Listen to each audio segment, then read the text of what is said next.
नमस्कार विद्यार्थी मित्रांनो, ज्ञानदीप अकॅडमीमध्ये तुमचं सर्वांचं स्वागत आहे। चालू घडामोडी हा विषय सर्व एक्झामसाठी उपयुक्त आहे आणि त्या अनुषंगाने एक महत्त्वाची घडामोड आपण बघणार आहोत।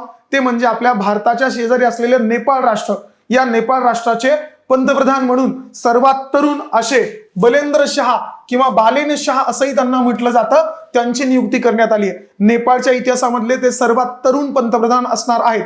ठीक आहे, बलेंद्र शाह किंवा बालेन शाह असंही त्यांना म्हणतात। 27 मार्च 2026 ला त्यांचा त्या ठिकाणी शपथविधी पार पडला।